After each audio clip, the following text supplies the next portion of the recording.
지금 우리는 전대미문에 코로나라는 엄청난 재앙을 겪고 있습니다.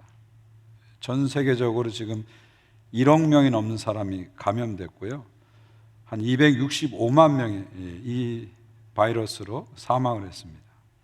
또 캐나다로 보면은요, 한 100만이 넘는 사람들이 감염됐고 한 2만 2천 명 정도가 바이러스 때문에 사망을 했습니다. 2019년 12월에 중국 우한에서 의문의 폐렴 환자가 나왔을 때, 그리고 그 바로 다음에 1월 25일에 캐나다의 첫 환자가 나왔을 때, 그때는 우리는 이런 사태가, 이 코로나 사태가 이렇게 오래 갈 거라고 아무도 생각하지 못했습니다. 지금 이 백신 접종이 시작되면서 희망의 빛이 어렴풋하게 보이는 듯 했는데 다시 변이 바이러스라는 복병을 만나서 한 치 앞도 모르는 그런 상황에 우리는 처해 있습니다. 이 코로나 사태가 장기화되면서 사회 전 분야가 어려운 것 같아요. 각계각층이 다 어려운 것 같습니다. 이 어려운 시기에도 대면으로 꼭 비즈니스 해야 되는 분들은 또 그것 때문에 또 많은 어려움을 겪는 것 같아요. 또 우리 어린 자녀들은 코로나 사태가 장기화되면서 장기간의 어떤 학습 공백이 생기고 정서적인 단절이 생기는 것을 볼 수가 있습니다. 또 우리 시니어들은 고위험군에 들어가기 때문에 활동에 많은 제약을 받고 계시고요. 아무래도 상대적으로 심리적 불안을 더 많이 느끼는 것을 볼 수가 있습니다. 그리고 이 어려운 상황 속에서도 반드시 일을 해야 하는 분들이 있죠. 또 간호사라든지 의사, 또 우편 업무를 담당하시는 분들, 또 자동차를 고치시는 분들, 임용 업계에 종사하시는 분들, 그리고 식품을 판매하고 배달하는 이런 일들을 하시는 분들은 하루 종일 마스크를 쓰고 일해야 되는 그런 어려움이 있습니다. 우리도 어렵지만요, 사실은 조금 눈을 돌리면요, 이 선교지에 있는 많은 백성들은 우리보다 훨씬 더 어렵습니다.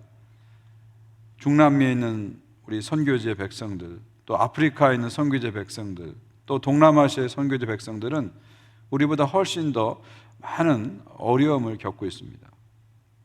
저희 교회는 어려운 상황 속에서도 선교사님들에게 약정한 정기적인 후원을 하고 있지만, 제가 듣기로는 많은 교회들이 코로나의 어려움 때문에 후원을 중단하거나 축소하는 그런 일이 많이 생긴다고 합니다.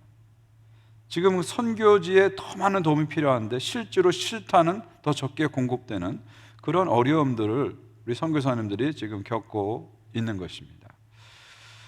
이런 상황에서 우리가 마음을 모아서 이제 사랑의 헌금을 작년에 이어서 또 한번 하려고 합니다.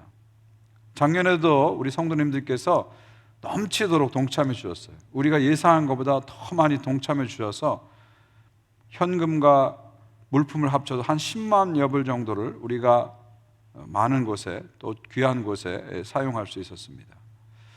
이번에도 여러분들께서 귀한 마음으로 함께 동참해 주시기를 부탁드립니다. 근데 제 마음 한구석에서는 이 프로젝트를 하면서 또 염려되는 부분이 있어요. 지금 성도님들이 많이 어려우신데 이런 프로젝트가 혹시 그분들에게 또 다른 부담이 되고 짐이 되지 않을까 하는 그런 염려가 있습니다. 여러분 가운데 힘드신 분들은 전혀 부담 갖지 마시고요, 참여하지 않으셔도 괜찮습니다. 오히려 교회 여러분 사랑실천위원회 어려움을 신청하셔서 도움을 받으시기 바랍니다. 그러나 여러분 가운데 그래도 나는 괜찮은데 나 좀 누군가 돕고 싶다 이런 마음이 있다면 정말 십시일반의 마음으로 여러분 한 분 한 분이 동참해 주시면 좋겠습니다. 제가 지난주에 한 집사님과 이야기를 나누게 됐는데요, 그 집사님은 그 비즈니스를 하는데 야외에서 하는 그런 비즈니스를 합니다. 그러다 보니까 이 코로나 사태에서 크게 본인 비즈니스가 타격을 받지 않았다, 그렇게 얘기하시더라고요. 그러면서 저한테 하시는 말씀이 우리는 이렇게 괜찮은데 참 어려움들을 보면은 괜히 미안한 마음이 든다, 그런 말씀을 저한테 하시는 것을 들었습니다. 혹시 여러분 가운데 그런 마음이 조금이라도 있으시다면 정말 작은 정성을 나누는 그런 마음으로 이 사랑의 실천 프로젝트, 사랑의 헌금 프로젝트에 한 분 한 분이 동참해 주시기를 부탁드립니다. 저는 오늘 사랑의 주일을 맞이하면서 마가복음 강해를 잠깐 접고 전도서 말씀을 가지고 말씀을 나누려고 합니다. 특별히 오늘 여러분이 읽은 본문, 내 떡을 물 위에 던지라, 이 본문은 여러분이 익숙하게 많이 들어본 본문입니다. 그런데 동시에 이 본문은 여러 가지 해석이 나오는 그런 본문입니다. 너는 내 떡을 물 위에 던져라, 열어난 후에 도로 찾으리라. 참 아리송한 말이거든요. 내 떡을 물 위에 던져라, 열어난 후에 도로 찾으리라. 참 아리송한 본문입니다. 이게 뭘 말하는지 정확하지가 않는 그런 본문입니다. 어떤 분들은 이것을 해상 무역에 관한 그런 본문으로 해석합니다. 어떤 물질적인 투자에 관한 본문으로 생각합니다. 또 어떤 신학자들은 이것을 자선과 선행을 강조하는 본문으로 해석합니다. 성경 본문 중에서 해석에 일치를 보지 못하는 그런 본문 중에 하나입니다. 또 2절 말씀도 이렇게 해석합니다. 7에게나 8에게 나눠줄지어다 무슨 재앙이 땅에 임하는 내가 알지 못할지어다. 그러니까 투자를 할 때 한 곳에만 집중 투자하지 말고 7, 8로 나눠서 분산 투자를 하라, 이런 말씀으로 2절을 이해하는 그런 신학자도 있고 또 목회자도 있습니다. 그러니까 크게 두 가지 해석이 있어요. 내 떡을 물 위에 던지라, 이것은 크게 두 가지 해석이 있습니다. 하나는 해상 무역이나 투자를 격려하는 말씀이다, 이렇게 해석하는 한 부류가 있고요. 또 하나의 부류는 자선과 선행을 격려하는 말씀이다, 이렇게 해석하는 부류가 있습니다. 그래서 오늘 본문을 현대적인 말로 번역한 성경을 제가 찾아보니까 크게 두 부류로 나눠지는 것을 볼 수가 있습니다. 예를 들면 공동번역, 우리나라에서 70년대 번역된 공동번역은 해상무역과 투자로 번역을 했더라고요. 그래서 이렇게 번역했습니다. 돈이 있거든 눈 감고 사업에 투자해 두어라. 참고 기다리면 언젠가 이윤이 되어 돌아올 것이다. 세상에는 어떤 불운이 닥칠는지 모르니 투자하더라도 대여섯목으로 나누어서 하여라, 이렇게 번역했어요. 또 최근에 번역된 표준세번역, 대한성서공회에서 번역한 표준세번역도 이렇게 번역했습니다. 돈이 있으면 무역에 투자해라. 여러 날 뒤에는 너는 이윤을 남길 것이다.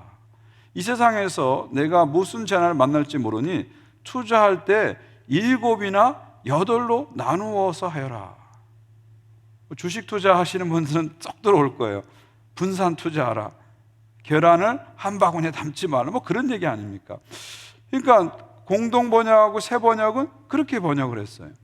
반면에 다른 번역본을 살펴보니까 자선과 선행으로 번역한 본문도 있습니다. 예를 들면 Contemporary English 버전을 보니까 이렇게 번역했어요. 남에게 너그럽게 베풀라. 그러면 언젠가 돌려받게 될 것이다. 내가 가진 것을 7사람, 8사람 다른 사람들과 나누어라. 왜냐하면 어떤 재앙이 들이닥칠지 너는 모르기 때문이다. 이렇게 번역했어요. 또 유진 피터슨 목사님이 번역한 메시지 바이블도 이렇게 번역했습니다. 너그럽게 베풀어라. 자선활동에 투자하여라. 자선은 크게 남는 장사다. 재산을 쌓아두지 말고 주위에 나누어 주어라. 남에게 고마운 사람이 되어라. 오늘 밤이 마지막 시간이 될 수도 있다. 이렇게 번역했어요. 그러니까 크게 두 가지죠. 무역으로, 투자로 번역한 본문이 있고 자선과 선행으로 번역한 본문이 있습니다. 저는 이 두 개의 해석 중에서 두 번째 해석, 자선과 선행으로 번역한 것을 선택합니다. 그것이 맞다고 생각합니다.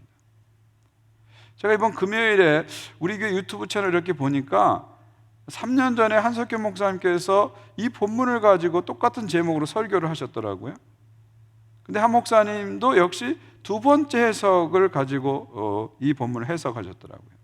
그러면서 하시는 말씀이 이 본문이 히브리적인 문화와 사고에서 나온 건데 이것을 헬라적으로 적용하다 보니까 무역으로 투자로 해석한 것이다. 이 본문을 히브리적인 사고와 문화 속에 해석하면 이 본문은 자선과 선행으로 해석해야 된다, 그렇게 말씀하시더라고요. 저는 한 목사님의 해석에 전적으로 동의를 합니다. 그래서 저는 이 본문을 무역과 투자로 해석하기보다는 자선과 선행으로 해석하는 쪽을 지지합니다. 특별히 저는 오늘 이 본문을 전도서 전체에서 한번 살펴보려고 해요. 전도서 본문 전체 맥락 속에서 이 본문을 어떻게 이해될까, 이렇게 좀 살펴보려고 합니다. 그래서 오늘 본문을 1절, 2절, 2절만 잡지 않고요, 11장 전체까지를 본문으로 잡게 된 것입니다. 자, 우리 전도서 전체를 한번 살펴보겠습니다. 여러분, 전도서란 책을 딱 떠올리면 무슨 말씀이 생각나세요? 이 말씀이 생각날 겁니다. 헛되고 헛되며 헛되고 헛되니 모든 것이 헛되다. 전도서하면 예외 없이 이 구절을 여러분 생각할 겁니다. 그래서 많은 사람들이 전도서 하면 인생의 허무를 노래한 책이다, 인생의 어떤 허무주의를 말하는 책이다, 이렇게 이해합니다. 그러나 여러분이 전도서를 찬찬히 전체적으로 읽어보면 전도서는 인생의 허무를 노래하는 책이 아닙니다. 물론 하나님 없는 인생의 허무를 얘기합니다. 그런데 허무주의로 끝나지는 않아요.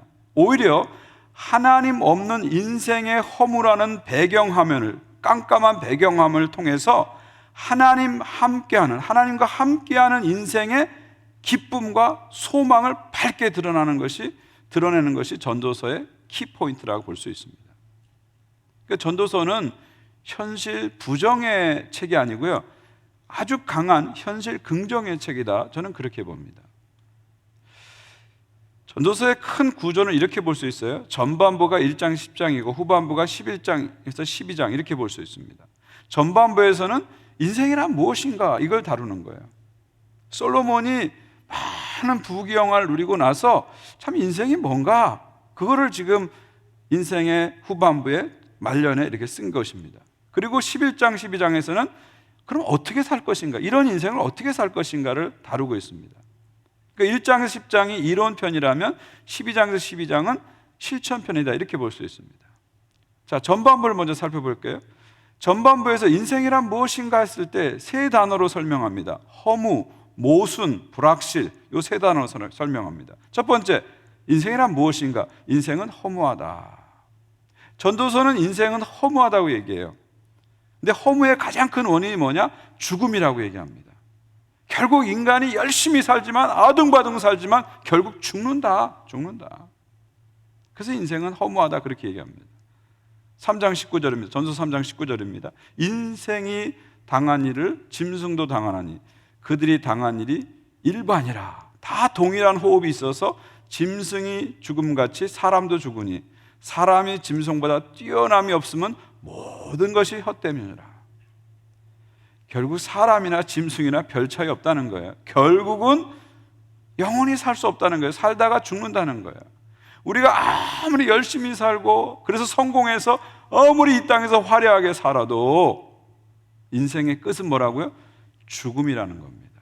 인간이 가야 할 마지막 종착지는 누구도 예외 없이 무덤이다, 이렇게 얘기합니다. 그래서 인생은 허무하다, 그런 얘기예요. 이 사도 바울도 로마서에서 모든 피조물이 허무한데 굴복한다, 그렇게 말하죠. 그런데 모든 피조물이 허무한데 굴복하는 것은 스스로의 의지로 그렇게 된 것이 아니라 하나님이 그렇게 만드셨다고 사도 바울은 얘기합니다. 왜 그렇게 만드셨냐면 인생이 허무하다는 것, 죽음으로 끝난다는 것을 직면하게 하셔서, 그 허무에 직면하게 하셔서 죽음을 이기신 예수 그리스도께로 나가게 하기 위해서 이렇게 하셨다는 거예요. 예수 그리스도의 구원을 갈망하게 하기 위해서 그렇게 하셨다는 거예요. 결국 인간의 허무의 가장 큰 원인은 죽음이죠. 그렇기 때문에 죽음을 이기신 예수 그리스도만이 인생의 허무에 대한 유일한 답이 될 수 있다, 그렇게 말씀드릴 수 있습니다. 두 번째는 인생은 모순투성이라고 전도서는 말합니다. 9장 2절입니다. 모든 사람에게 임하는 그 모든 것이 일반이라. 의인과 악인, 선한 자와 깨끗한 자와 깨끗하지 않은 자, 제사를 드린 자와 제사를 드리지 아니하는 자에게 일어난 일들이 모두 일반이니 선인, 죄인, 맹세하는 자, 맹세하기를 무수하는 자가 다 일반이니라. 이게 무슨 얘기냐면요, 우리는 인생에 어떤 공식을 갖기 원해요. 선한 거, 악한 거 구분하기 원하고요, 인생에 어떤 공식을 갖기 원해요. 그래서 인생의 어떤 공식대로 이렇게 되는 것처럼 생각해요. 근데 실제로 인생은요, 그런 공식이 안 통한다는 거예요. 선한 사람이나 악한 사람이, 깨끗한 사람이, 깨끗지 않은 사람이나, 제사를 드린 사람이, 안 드린 사람이, 이게 별 차이가 없다는 거예요. 이게 딱딱딱 떨어지는 공식으로 인생이 돌아가지 않는다는 겁니다. 인생에는 정답이 없다는 거예요. 삶에는 우리가 이해하지 못하는 많은 일들이 일어난다는 거예요. 해 아래서 일어나는 일들은 우리 다 알지 못한다는 거예요. 해 위에 계신 하나님만 안다는 거예요.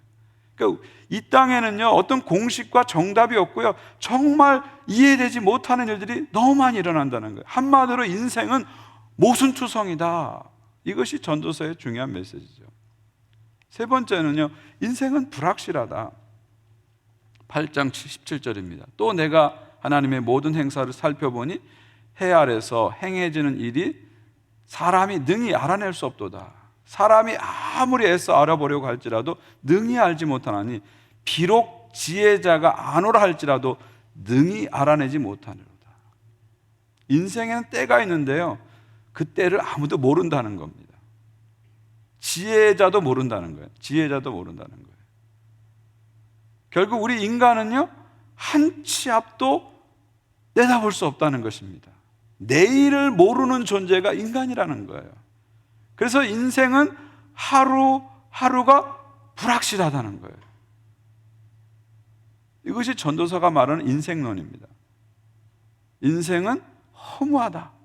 인생은 모순투성이다. 인생은 불확실하다. 1장에서 10장까지 그것을 우리에게 보여줍니다. 자, 그 다음에 11장에서 12장에서는 그러면 어떻게 살 것인가? 불확실하고 허무하고 모순투성인 이 인생을 우리가 어떻게 살 것인가? 어떻게 사는 것이 잘 사는 것이고 어떻게 사는 것이 지혜롭게 사는 것인가? 그 실질적인 얘기를 11장에서 12장 사이에 하고 있는 것입니다. 여기서 무슨 얘기를 하냐면요, 인생이 불확실하기 때문에 불안해하지 말고 오히려 하나님 안에서 오늘을 살라고 얘기하죠. 오히려 하나님 안에서 절망하고 자포자기하지 말고 소망을 가지고 살라고 얘기합니다. 하루하루를 확실한 것을 붙잡고 살라는 거예요. 불확실한 것이 많은 속에서 그래도 확실한 것을 붙잡고 살라. 이것이 이제 11장에서 12장이 주는 중요한 교훈입니다. 저는 이것을 한 세 가지로 요약해서 여러분에게 설명을 드리려고 합니다. 첫 번째는요, 어떻게 살 것인가?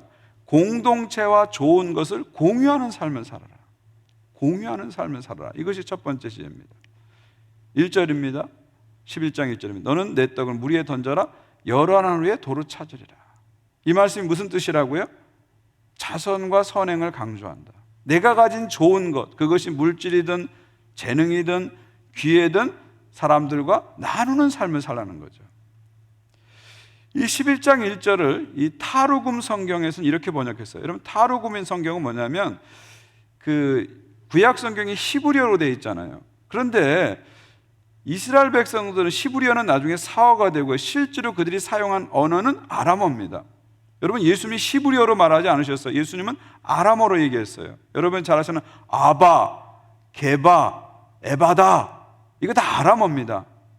달리다쿰, 이거 다 아람어예요. 예수님은 아람어를 스포큰 랭귀지로 실제 언어로 사용하신 거예요. 그러니까 팔레스타인의 백성들이 히브리어로 된 구약 성경을 아람어로 번역했어요. 이 성경을 타르쿰이라고 하는데, 이 타르쿰이 바로 포로기 이후에 회당에서 실제로 사용된 그런 성경입니다. 자, 그 사람들은 그 타르굼 성경은 1절을 어떻게 번역했을까요? 먹을 양식을 배를 타고 물 위에 가는, 여행하는 가난한 이들에게 주어라. 그러면 열어난 후에 다가올 세상에서 그 보상을 받을 것이기 때문이다. 그러니까 히브리 사람들은 히브리 사고방식에서 이것을 자선과 선행으로 해석한 것을 볼 수가 있습니다. 그 다음 2절 말씀도 마찬가지입니다. 7에게나 8에게 나눠줄지어다 무슨 재앙이 땅에 임하는지 내가 알지 못함이라. 이게 무슨 말이에요? 7사람이든 8사람이든 가능하면 많은 사람에게 내가 가진 좋은 것을 공유하라는 거예요. 나눠주는 삶을 살라는 것이죠. 여기서 7에게나 8에게나 이게 무슨 말이에요? 공동체를 얘기하는 거죠. 나를 넘어서는 많은 사람들, 공동체에서 내가 가진 좋은 빵, 내가 가진 좋은 목, 내가 누리는 좋은 것들을 나만 누리지 말고 나누는 삶을 살라는 거죠. 왜요? 이 땅에 무슨 일이 일어날지 모르기 때문에, 미래가 불확실하기 때문에. 그러니까 미래가 불확실하기 때문에 확실한 걸 붙잡고 살라는 거예요. 그럼 확실한 건 뭐냐? 나누는 삶이 확실하다는 거예요. 네가 나누는 삶을 살게 되면 하나님이 보상을 해 주신다는 거예요. 우리가 나누는 삶을 살게 되면 우리가 어렵고 힘들 때 누군가 나를 붙잡아 준다는 거예요. 우리는 보통 이렇게 생각하잖아요. 미래가 불확실하기 때문에 내 것을 챙겨야 되고 내 것을 쌓아둬야 돼. 그래서 내 안전을 보장해야 돼. 우린 그렇게 생각하잖아요. 근데 성경은 그렇게 생각하지 않고요. 미래가 불확실하기 때문에 오히려 공동체 안에서 좋은 것을 공유하는 삶을 살라는 거예요.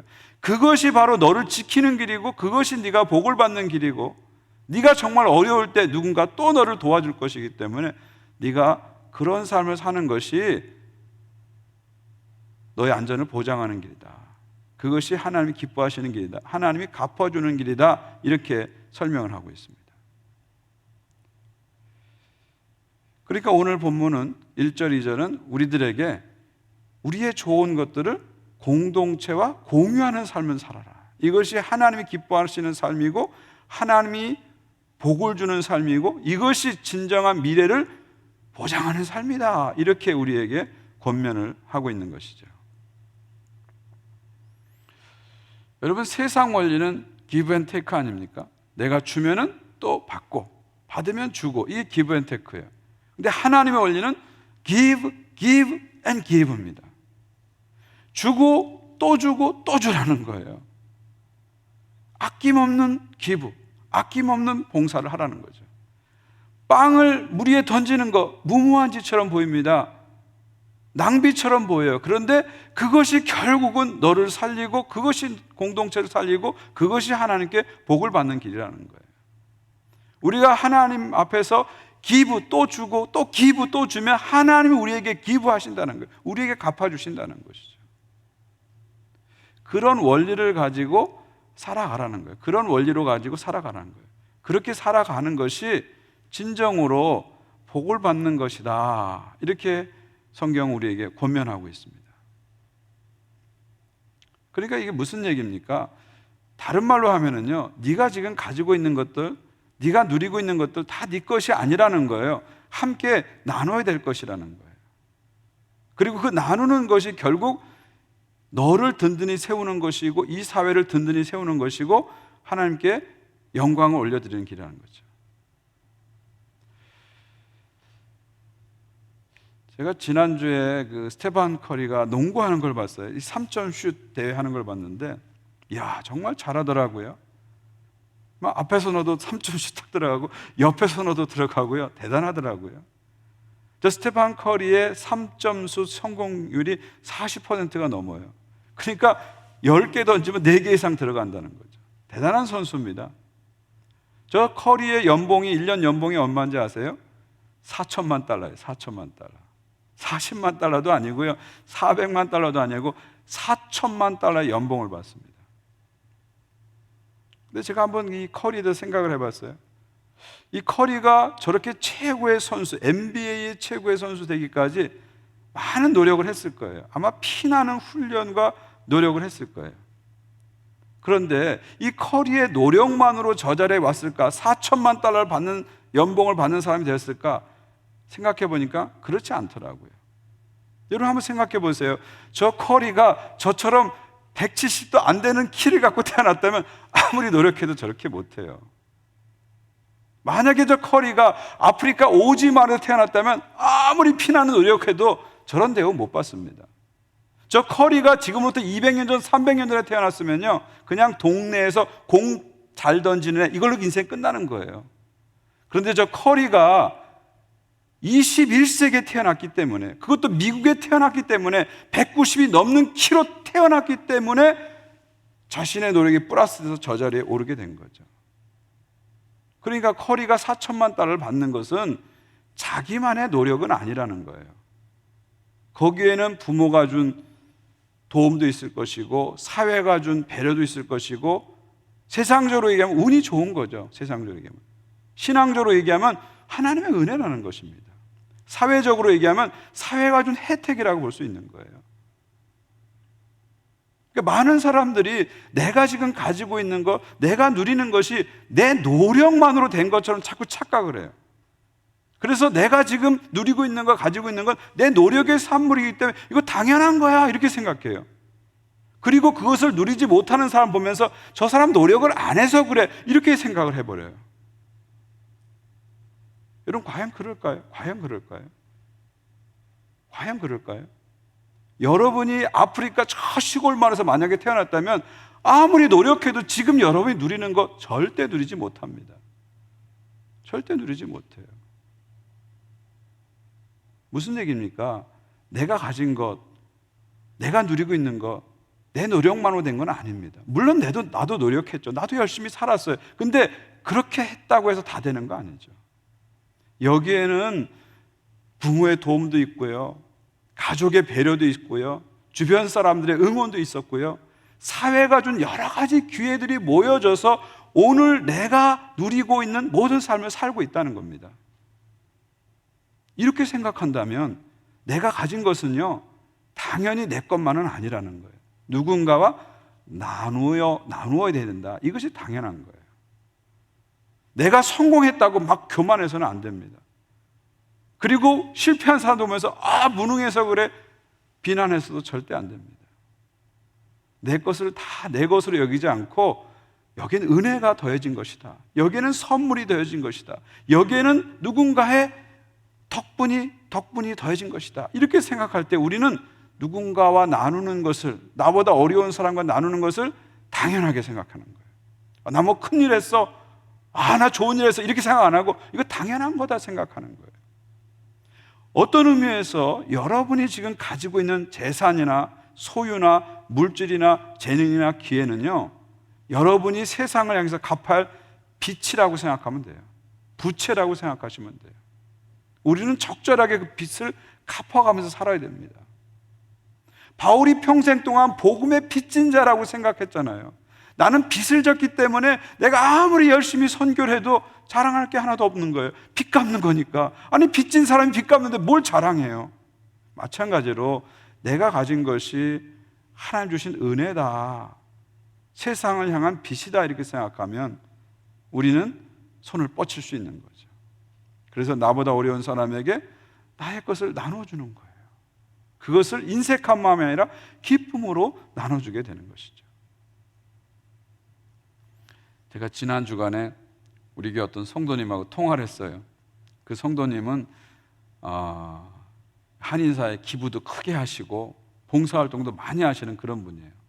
그래서 제가 전화하면서 어떻게 그렇게 많은 기부하시고 봉사활동 많이 하셨어요? 그렇게 제가 물어봤어요.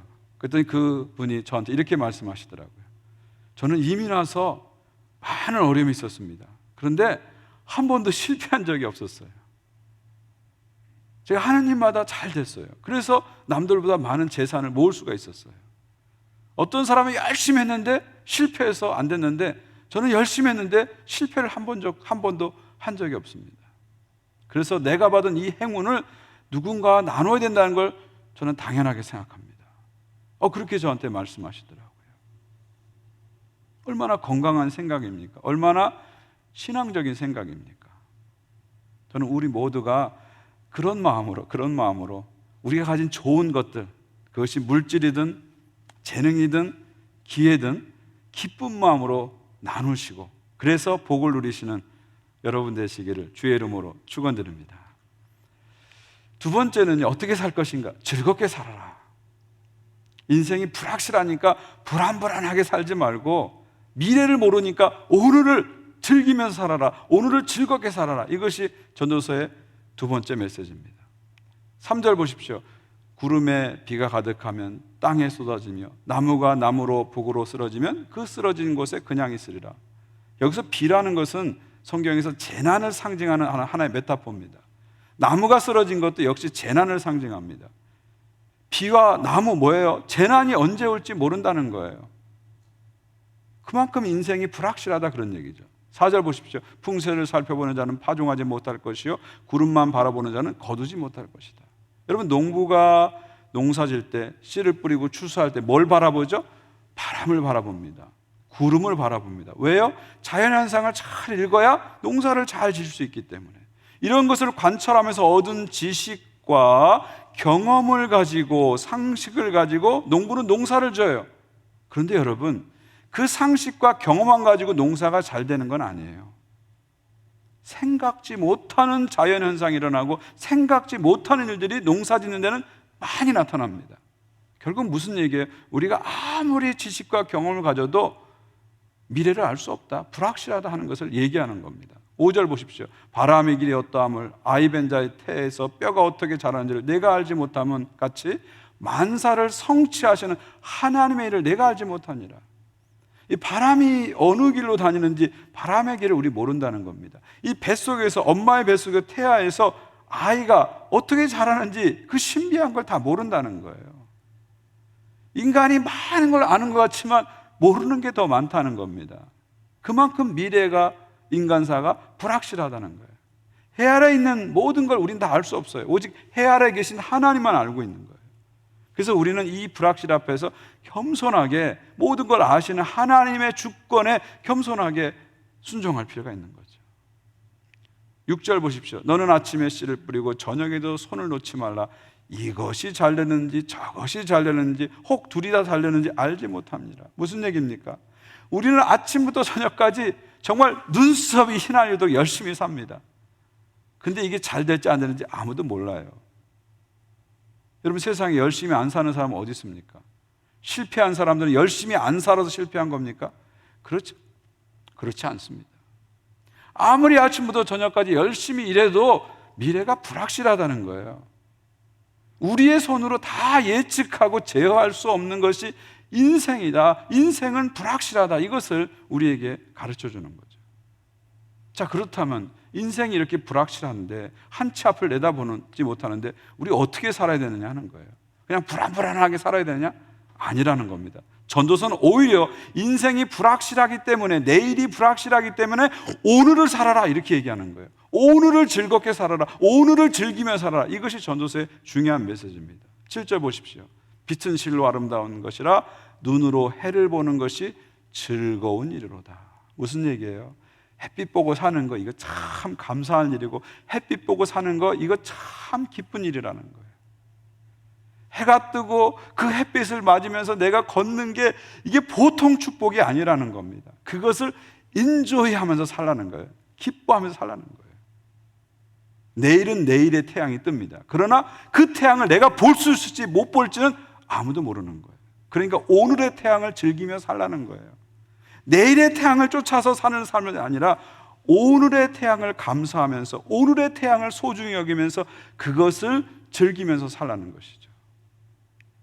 8절 보십시오. 사람이 여러 해를 살며 항상 즐거워할지로다.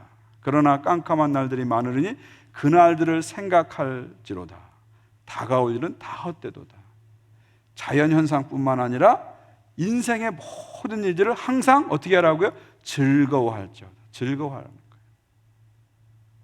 그냥 얼굴 찌푸리고 막 스트레스 받고 너무 노심초사하고 이렇게 살지 마시고요. 즐겁게 살라는 거예요. 즐겁게 살라는 거예요. 내일은 내가 살 날이 아니라는 거예요. 내가 살 날은 오늘이라는 거예요. 확실한 건 오늘뿐이라는 겁니다.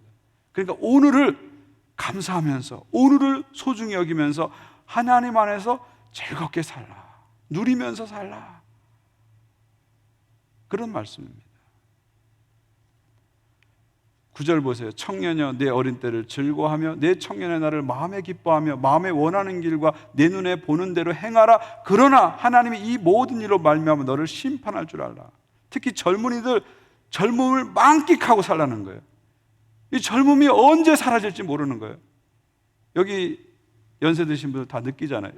내가 20대가 엊그제 같은데 벌써 40대, 50대, 60대.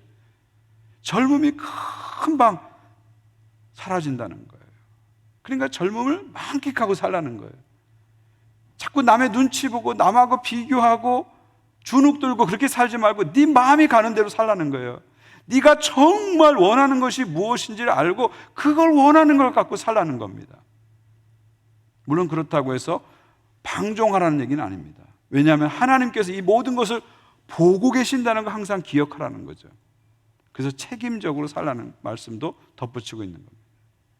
마지막 10절입니다. 그런즉 근심이 내 마음에서 떠나가게 하며 악이 내 몸에서 물러가게 하라. 어린 때와 검은 머리의 시절이 다 헛되도다. 무슨 말이에요?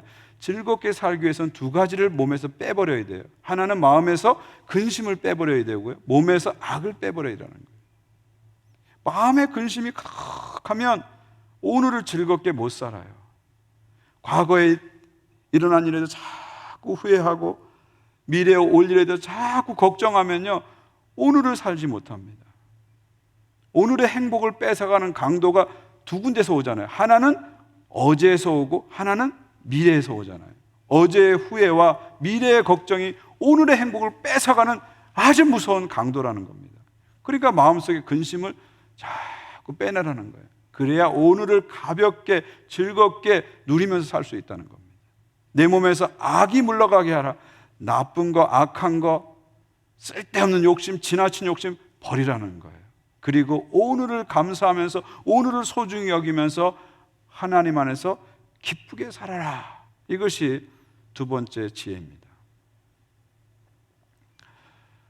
제가 한 2주 전에 어떤 장로님하고 만나게 됐는데요, 물론 마스크 쓰고 만났고요, 방역수칙 지키고 만났는데 그분이 은퇴한 지가 한 2년 되신 것 같아요. 그래서 자기 은퇴한 얘기를 쭉 해주시더라고요. 은퇴 위에 삶을 쭉 얘기하시더라고요. 그래서 제가 그분에게 이런 얘기를 했어요. 장로님, 저도 은퇴하면 이거 하고 싶고요, 저거 하고 싶고요, 이것도 할 겁니다. 제 계획을 쫙 얘기했어요. 그랬더니 그 장로님이 저한테 뭐라고 말씀하셨냐면, 목사님, 은퇴 후에 하고 싶은 그 일을 지금 하세요 그러더라고요. 지금 하세요 그러더라고요. 왜냐하면 은퇴를 해보니까 그때 하고 싶은 일이 또 생기더라고요. 그렇게 얘기하시더라고요. 그리고 지금 목사님이 은퇴 후에 이거 하고 싶다고 계획한 것이 그때가 되면요, 상황이 바뀌고 건강이 허락하지 못해서 못할 수도 있습니다. 그러니까 그때 하고 싶은 걸 지금 하세요, 딱 그러시더라고요. 근데 그 얘기를 딱 듣는 순간에요, 진짜 머리에서 번개가 짜자자작 치는 느낌이었어요. 저에게 엄청난 큰 깨달음을 줬어요. 아직도 나는 오늘의 행복을 미래로 자꾸 유보하는 생각을 가지고 살고 있구나 하는 것을 깨달았어요. 나의 소중한 행복을 불확실한 미래에 자꾸 떠넘기고 있구나 하는 것을 깨닫게 됐어요. 사랑하는 여러분, 오늘을 사시기 바랍니다. 오늘을 최대한 기쁘게 사세요. 우리가 살 수 있는 날은 오늘입니다. 내일이 아닙니다.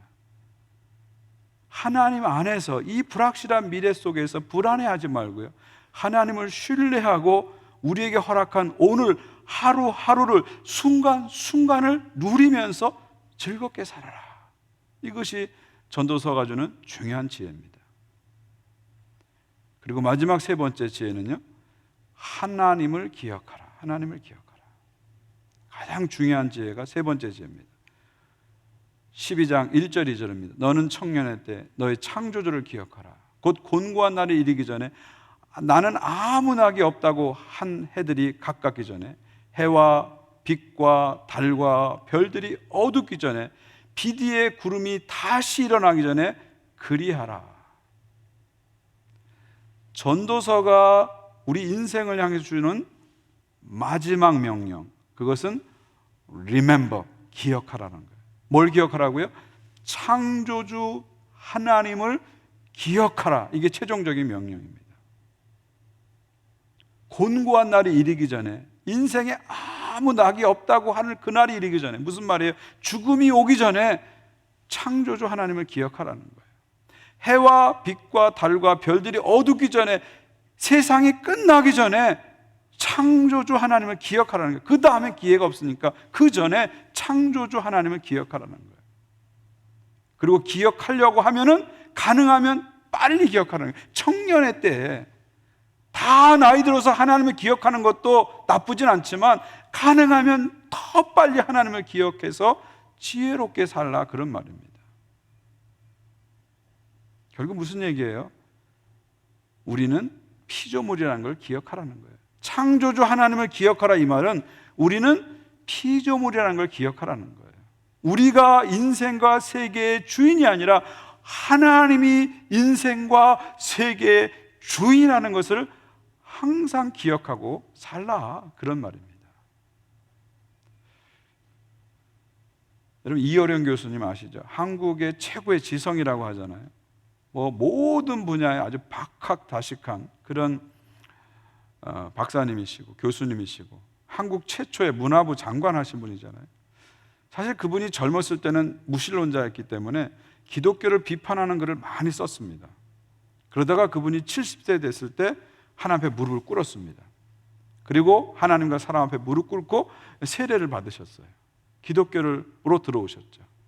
그때 세례 받으면서 이분이 하신 이런 말이 있습니다. 이런 유명한 말이 있습니다. 20대에는 반기독적인 글을 많이 썼습니다. 소설가로서 저 역시 저의 세계에서 창조를 했습니다. 하나님이 만들지 않은 것들을 내가 만들 수 있겠다는 오만한 생각도 했습니다. 그러나 인간은 뛰어봤자 벼룩입니다. 이 단순한 사실을 아는데 시간이 걸렸습니다. 단순한 얘기죠. 인간은 뛰어봤자 벼룩이다. 그러나 이것이 엄청난 진리라는 것입니다. 인간이 아무리 화려하고 인간이 아무리 뛰어나도 하나님 앞에서는 뛰어봤자 벼룩이라는 겁니다. 인간이 아무리 대단한 것 같지만 하나님 앞에서는 한낱 피조물에 불과하다. 이것을 기억하고 살라고 전도서는 얘기하고 있는 거예요. 그래서 영원한 하나님을 붙잡고 살라고 전도서는 얘기하고 있는 겁니다. 영원한 하나님께 투자하는 인생을 살라고 전도서는 이야기하는 것이죠. 사랑하는 성도 여러분, 인생은 허무하죠. 인생은 모순투성입니다. 인생은 불확실합니다. 이 속에서 어떻게 살아야 되죠? 전도서는 우리들에게 불확실한 것 속에서 확실한 것을 붙잡고 살라고 얘기합니다. 우리가 가진 좋은 것을 공동체와 공유하는 삶을 살라고 얘기하죠. 하루하루를 소중하게 여기면서 감사하면서 즐겁게 살라고 얘기하죠. 그리고 무엇보다도 창조주 하나님을 기억하는 삶을 살아라. 영원한 하나님을 붙잡는 삶을 살아라. 영원한 하나님께 투자하는 삶을 살아라. 이렇게 말씀하고 있습니다. 오늘 하나님 말씀이 여러분 한 분 한 분에게 삶의 좋은 지혜가 되기를 간절히 바랍니다. 기도하겠습니다.